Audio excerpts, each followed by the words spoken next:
nyari Allah tuh gak gampang. Jadi udah.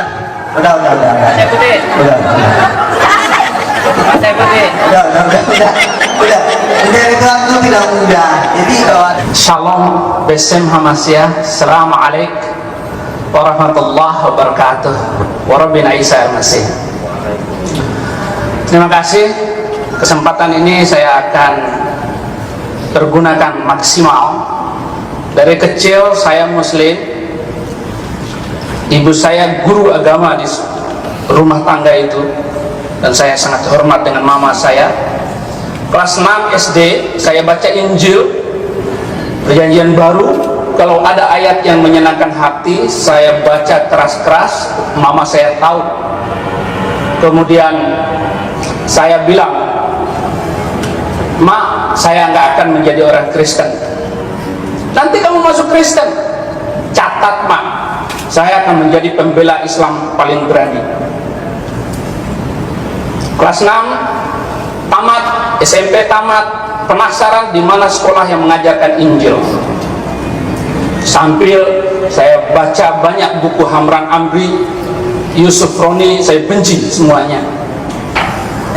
SMA Muhammadiyah di Bima, dapat beasiswa dari pimpinan pusat Muhammadiyah. Kuliah di Solo, ambil jurusan perbandingan agama. Semua agama saya pelajari. Yahudi, Kristen, Islam saya pelajari. Hindu, Buddha saya pelajari. Kuliah itu saya pakai kesempatan saya dakwah ke Klaten, Wonogiri. Tidak kurang 15 orang Kristen masuk Islam. Pendeta saya debat. Malam ketiga dia bilang Islam itu jorok dan kumuh. Saya bilang pada pendeta itu, "Benar pendeta, tapi harus garis bawahi yang jorok dan kumuh bukan Islam, orangnya." Nggak ada orang Islam masuk masjid pakai sepatu. Pendeta itu tidak berkedip memandang saya. "Pak pendeta, sebelum orang Islam bertemu dengan Tuhan, cuci tangan dulu supaya tangannya selalu berbuat baik, wajah berseri-seri, telinga berpikir dingin." Pokoknya saya jelasin arti wudhu. Masuk kamar mandi, ambil air sember, diguyur seluruh tubuhnya. Keluar basah kuyup, Mas Saifuddin, sekarang saya sudah jadi orang Islam. Saya bilang, "Bukan begitu caranya Pak Pendeta." "Terus bagaimana?" "Besok pagi datang ke KUA, ucapkan 2 kalimat syahadat, daftarkan nama Bapak di sana." Dilakukannya. Seminggu kemudian pendeta ini lalu daftar namanya ke KUA. Sebulan kemudian saya dibelikan 1 setelan jas karena saya yang khutbah pendeta masuk Islam. Kemudian peninggal nih, coba dia kalau orang dia masuk Islam sekarang sudah jadi orang Kristen. Kasihan dia dulu. Malah pendeta sesat yang disahkan orang sesat. Tapi sekarang sudah mendapat kebenaran di dalam Yesus Kristus. Saya bilang kalau ada sepotong ayat, ada Muhammad dalam Injil, saya masuk Islam lagi. Nggak ada satu potong pun. Itu saya pertaruhkan.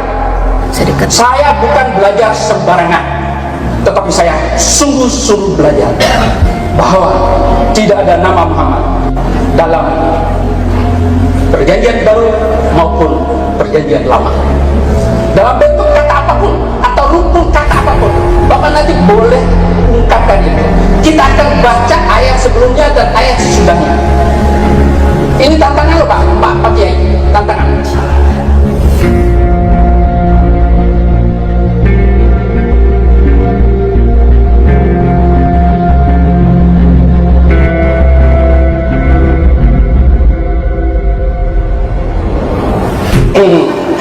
Yang kedua, kalau memang Muhammad itu Nabi, tentu ada saksi yang boleh menguatkan itu. Seperti Musa dituntun ditemani oleh Harun, ada Nabi penolong pembantunya waktu itu. Ada ungkapan-ungkapan bahwa Muhammad itu Nabi hanya ungkapan dari beliau sendiri. Tatkala orang-orang Nasrani dan orang-orang Yahudi pada zaman itu meminta pertanyaan jawab kepada Rasulullah, "Apa bukti engkau Nabi? Tunjukkan satu mukjizat."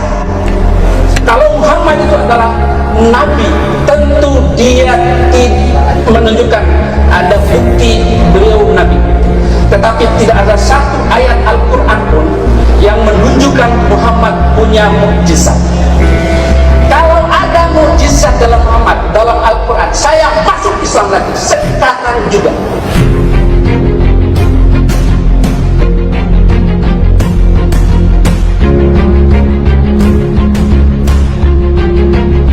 Tunjukkan satu ayat bahwa Muhammad punya mukjizat dalam Al-Quran. Tetapi apa yang saya baca di dalam Al-Quran tentang mukjizat, katakan kepada mereka bahwa mukjizat itu urusan Allah, dan saya adalah orang-orang yang menanti seperti kamu semua. Jadi Nabi Muhammad sampai sekarang itu sedang menanti mukjizat sudah 1400 tahun sampai hari ini. Terima kasih, Tuhan Yesus memberkati.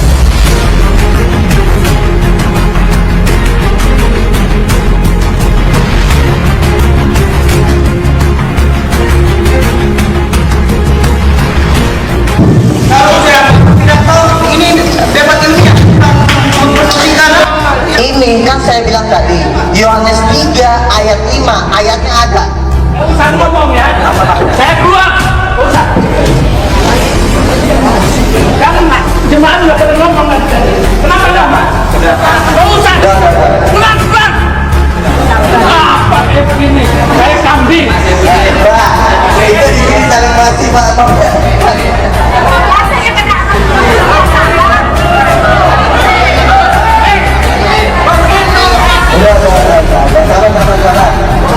Bu, cari Allah itu gak gampang.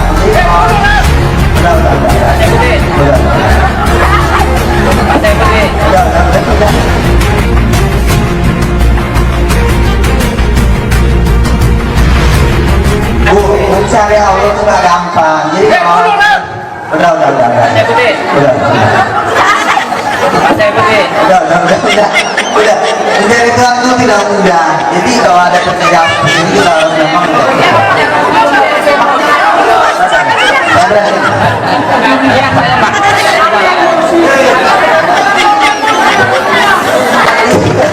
oke. Baik, tepuk tangan. Bapak Ibu, tepuk tangan.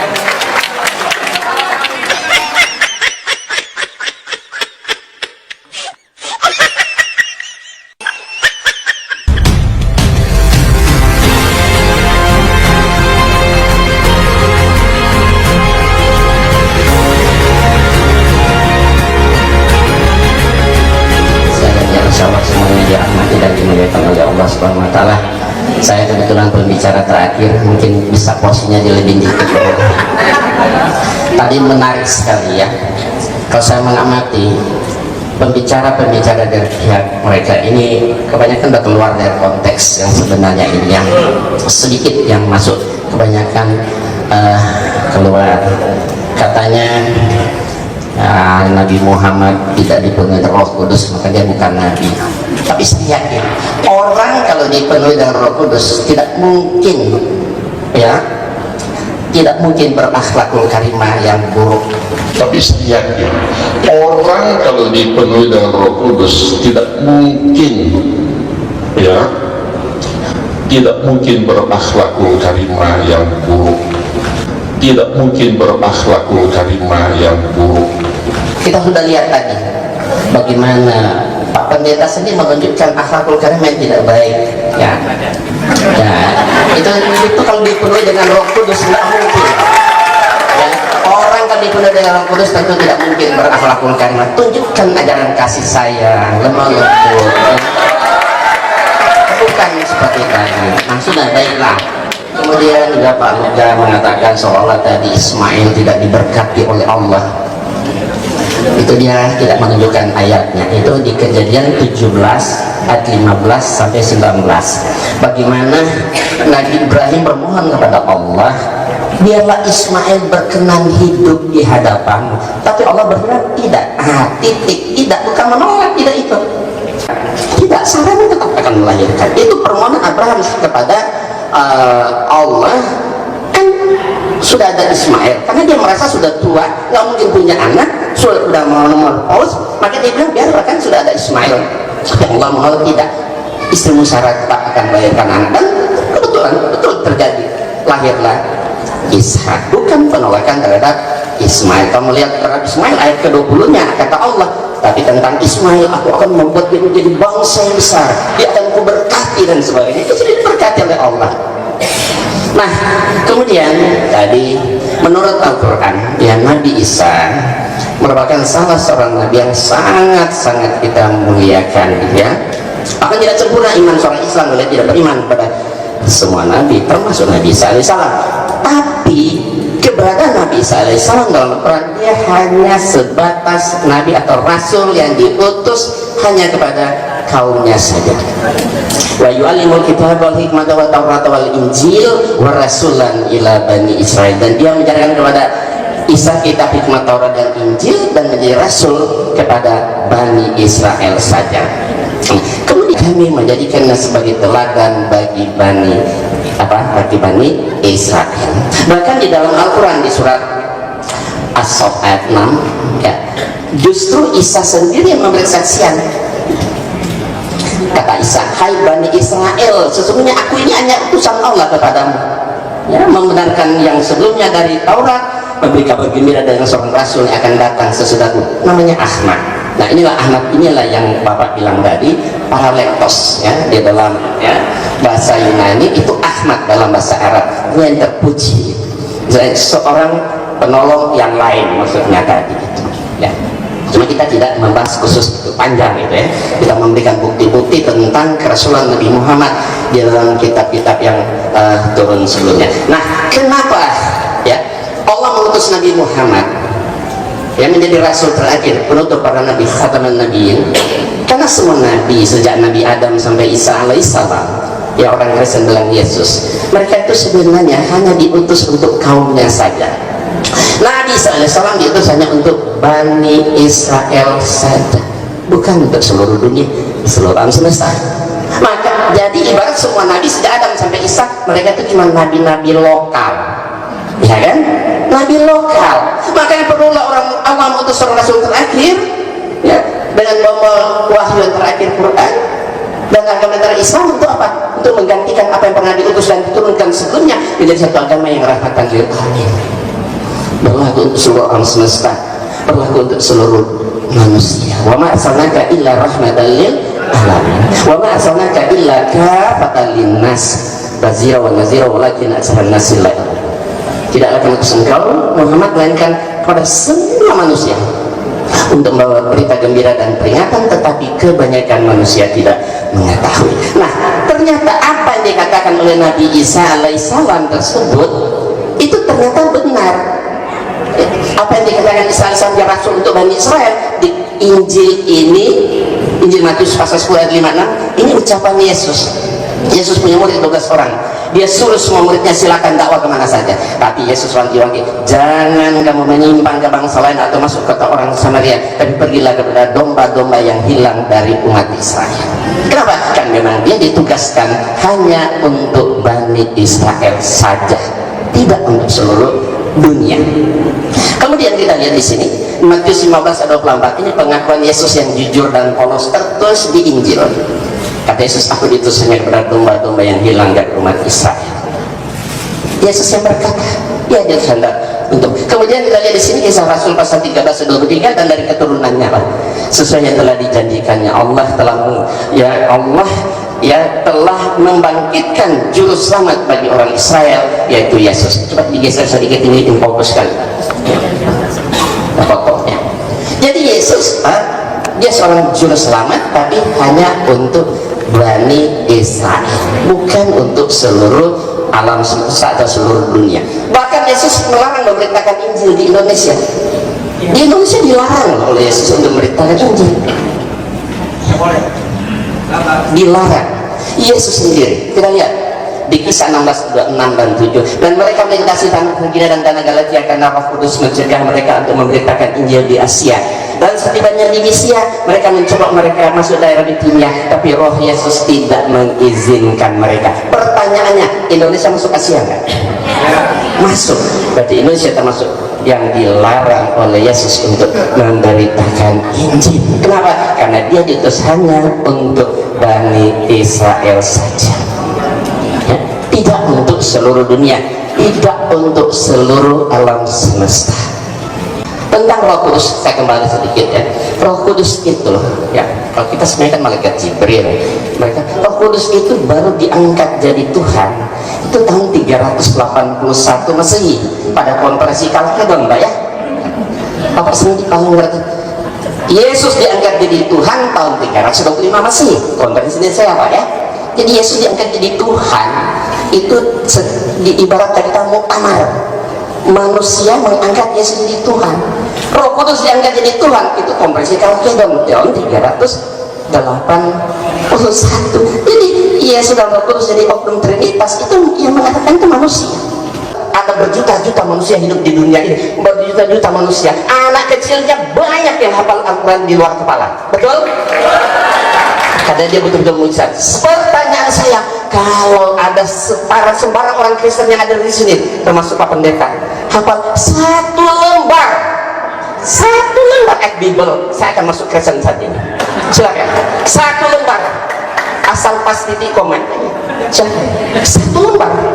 Tapi Al-Quran mujizat Rasulullah, subhanallah, luar biasa. Jutaan orang hafal di luar kepala. Kata SD, anak kecil banyak. Itulah mujizat Rasulullah abadi sepanjang zaman.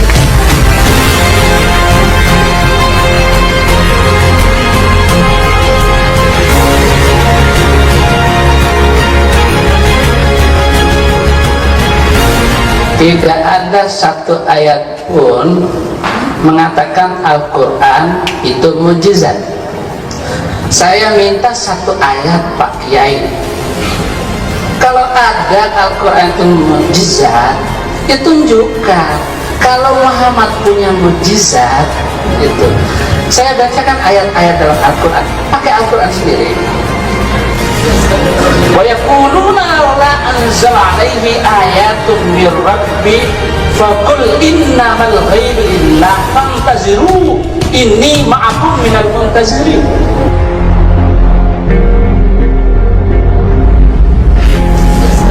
Wa yaquluna la anzala alaihi ayatun mir rabbi faqul innamal ghaibu lillah fantaziru inni ma'akum minal muntazirin.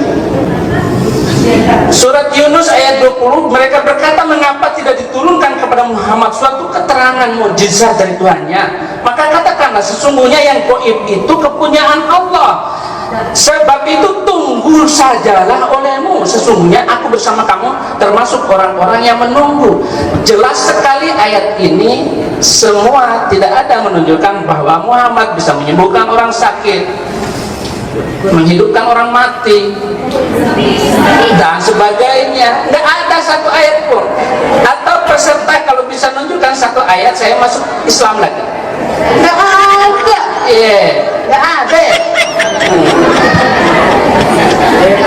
Dan saya jadi Islam Kristen itu Amrozi bom Bali, iman saya goncang. Ada satu agama yang membolehkan manusia membunuh manusia lain karena perbedaan keyakinan. Dari seluruh agama yang ada di muka bumi ini, hanya satu agama yang mengizinkan boleh membunuh manusia lain karena perbedaan keyakinan, yaitu Islam.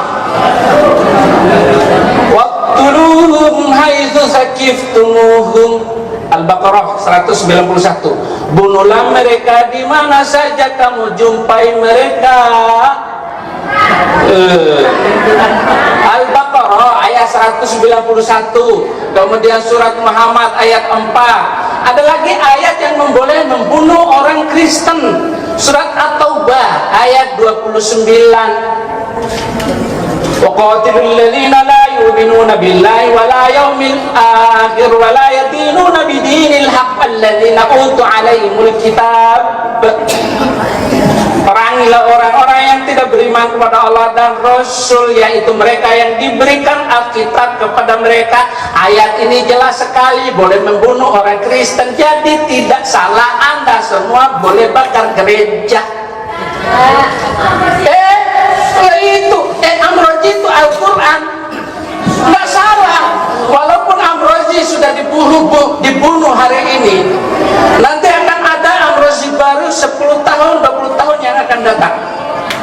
Kenapa? Karena ada kitab sucinya. Saya minta kepada Ihsan Ginta untuk menunjukkan satu ayat Muhammad punya mukjizat. Kalau mengatakan Quran itu sebagai mukjizat, mana ayatnya? Terima kasih. Terima kasih.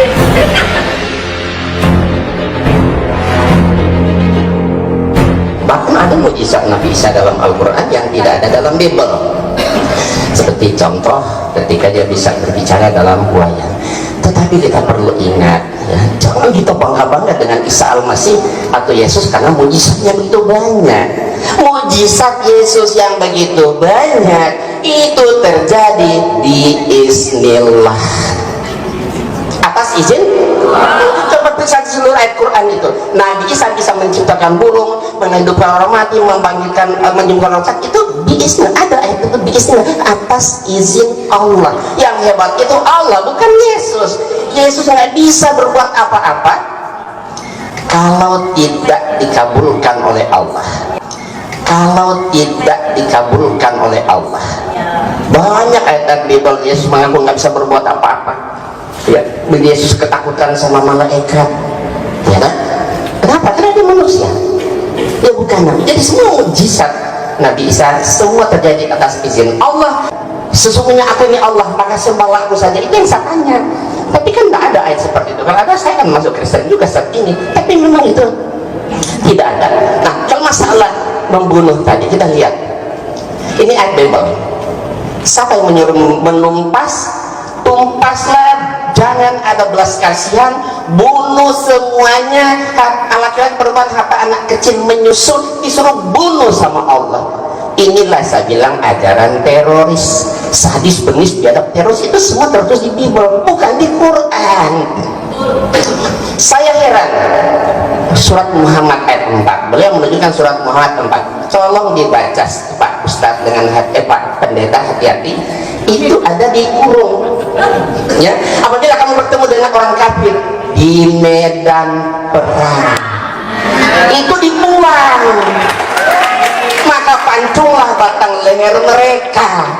Jadi boleh kita membunuh, tetapi terhadap orang kafir, dan itu pun di medan perang. Bukan asal orang ketemu orang Kristen bunuh. Kalau ketemu orang Kristen bunuh, maksudnya kita bunuh mereka semua kan? Enggak. Ayat itu coba baca dalam kurung di medan perang. Yang namanya orang kafir di medan perang, masa kalau terbas leher kita kan kita bunuh, kita dibunuh. Tapi kata Allah di ayat sambungannya itu, tawanan itu kamu boleh bebaskan. Tapi kalau ini mana tadi? Tapi kalau tadi ini apa? Bunuh semuanya, tumpas semuanya, jangan ada belas kasihan, bunuhlah semuanya, anak-anak maupun perempuan, ya, bahkan anak menyusul, lembu, semua binatang juga harus ditumpas, dibunuh tanpa belas kasihan. Oh, ini bergeser ya? Itu kali. Itu fokusnya kurang geser.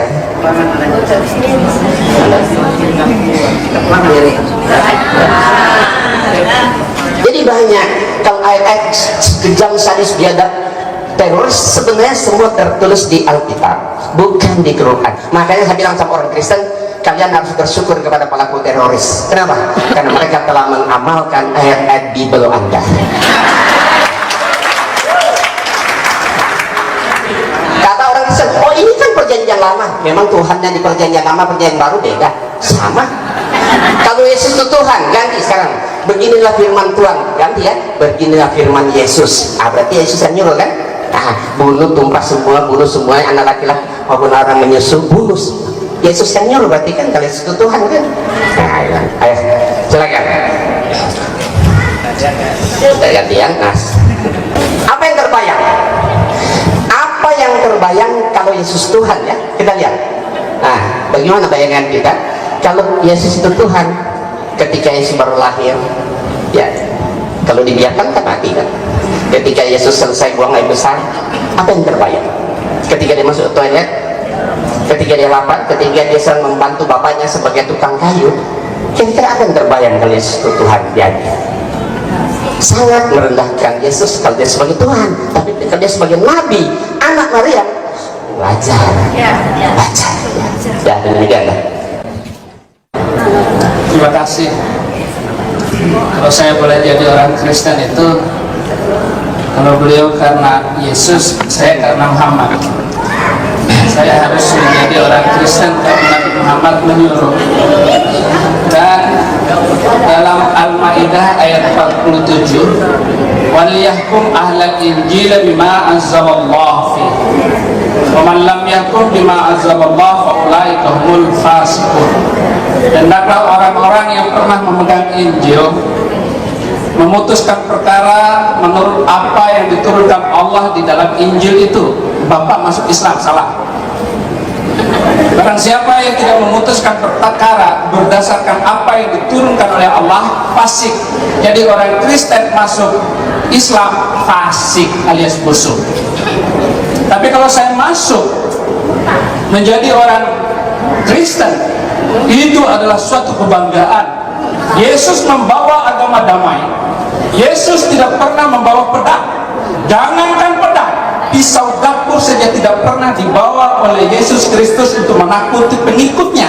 Tapi Nabi Muhammad memimpin 27 kali peperangan. Beliau adalah panglima perang. Dan satu-satunya agama yang boleh berperang hanyalah Islam. Yang kedua, saya tidak mampu melaksanakan ajaran Islam. Al-Baqarah harus 208. Ya ayyuhalladzina amanu udkhulu fis-silmi kaffah. Hei semua manusia, orang-orang yang beriman, masuklah dalam Islam itu secara sempurna. Saya tidak mampu melaksanakan ajaran Islam dengan sempurna. Sholat 5 waktu siapa kuat? Mungkin ibu-ibu yang banyak duit boleh, tapi tukang becak, orang miskin, petani susah mengikuti ajaran Islam.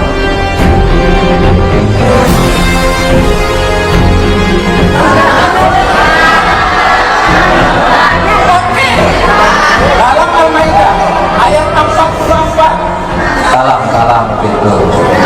ayat 44, barang siapa yang tidak memutuskan perkara berdasarkan hukum Allah, maka mereka adalah kafir. Saya sampai sekarang tidak mampu melaksanakan ajaran Islam dengan sempurna karena hukum Allah harus ditegakkan. Al-Maidah ayat 38, wasyariku wasyarikatu faqaw awdiyahma. Orang pencuri laki dan pencuri perempuan, potonglah tangan keduanya.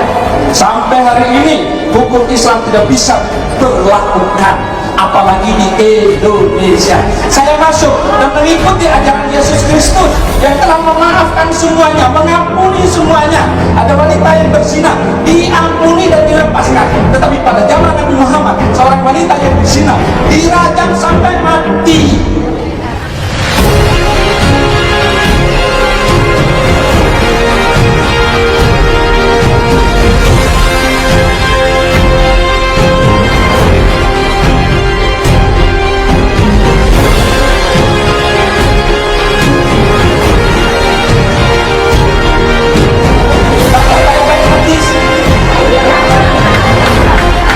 Surat An-Nur ayat kedua, surat kan.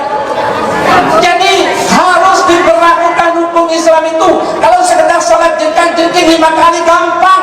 Kamu sholat sampai hitam jidat pun nggak apa-apa, nggak ada yang marah. Tetapi kalau hukum potong tangan berlaku, hebat. Terima kasih. Baiklah, tadi beliau menyampaikan tentang potong tangan, hukum Islam gitu.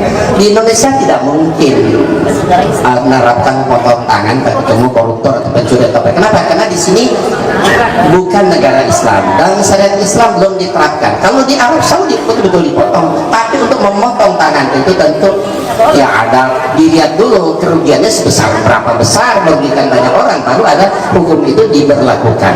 Nah, kalau di Indonesia berlaku hukum Islam, ya pasti kisos itu harus juga diberlakukan. Tapi kenapa nggak diberlakukan? Karena bukan negara kita, bukan negara Islam. Nah, masalah surat Al-Maidah 44, 46, 47 kan nggak salah. Wa mahalam yakum bima anzalallahu bahwa humul kafirun fasikun zolim, itu kan ada 3. Kalau apabila kalian harus yang pada Alkitab itu harus memakai hukum sesuai dengan di Injil itu. Kalau tidak, dia zalim, kafir, ya dan sebagainya. Jadi itu hanya berlaku untuk Bani Israel. Jadi kalau di Indonesia berlaku syariat Islam, orang Islam tidak boleh pakai aja hukum itu. Bagaimana syariat Injil? Orang yang mencuri sama juga, ya kan, dipotong, bahkan dibunuh, orang membunuh dibunuh, gigi ganti gigi, mata ganti mata, ya, nyawa ganti nyawa. Itu juga kan banyak di Alkitab tentang kisah seperti itu. Nah, kalau kita lihat pertanyaan dari jamaah. ya. Mas, kalau kita lihat justru ayat yang membunuh dengan pedang itu di Alkitab itu ratusan, banyak sekali. Coba kita lihat, Tuhan menyuruh masing-masing membunuh temannya, tetangganya, bahkan supaya dapat berkat. Supaya dapat berkat Allah, kita harus bayar dengan jiwa anak laki-laki saudara kita supaya kita dapat berkat. Apakah ya supaya dapat berkat Tuhan kita harus bunuh saudara kita laki-laki, ya, anak laki-laki kita, tetangga kita, teman kita? Ini ajaran apa? Ya, ini ajaran apa? Betapa sebelum ada di Al-Quran kan nggak ada ajaran seperti ini. Pertanyaan terakhir tadi Pak Insan, Ya. bagaimana hukumnya ketika orang Kristen pura-pura masuk Islam menyusup, Islam pura-pura masuk Kristen menyusup? Bagaimana etika beragama dalam konteks itu? Ya, kalau dia berpura-pura, ya tentu kita harus cegah. Kalau kita tahu, kita harus usir, keluarkan, ya, karena di sini tidak berlaku syariat Islam, ya tentu saja tidak harus dihukum pancung atau dibunuh dan sebagainya. Tapi kalau kita tahu dia berpura-pura, ya kita harus cegah, ya kan, karena itu mungkar, kita harus cegah dia, keluarkan dari Islam dan sebagainya. Begitu juga tentu sebaliknya, karena memang banyak orang-orang Islam yang ada, orang Islam juga yang masuk ke Kristen, orang Kristen juga ada juga yang menyusup ke orang Islam. Ya banyak, teman-teman saya juga ada beberapa yang bekerja seperti itu, tapi masuk ke sana dalam rangka apa? Ya kan, dia ingin mengetahui lebih jelas, tahu tentang apa di Kristen. Orang Kristen juga begitu kan. Nah itu kan usaha-usaha untuk membongkar rahasia dari setiap agama. Apakah betul Islam dan Kristen selamanya tidak akan bisa diketemukan? Insya Allah bisa, kalau menurut saya. Insya Allah bisa, asal satu modal saya, jujur. Itu saja. Kalau saya siapapun orang Kristen mau jujur ketemu saya, sekali ketemu pasti dia kalah. Asal satu, jujur, ya kan? Selama dia tidak jujur, dia nggak mau terima satu kebenaran, itu percuma. Asal mau jujur, berapa ratus orang Kristen yang saya Islamkan, kenapa? Dia datang dengan jujur dan dia betul-betul ingin mencari kebenaran. Asal betul-betul mencari kebenaran, insya Allah.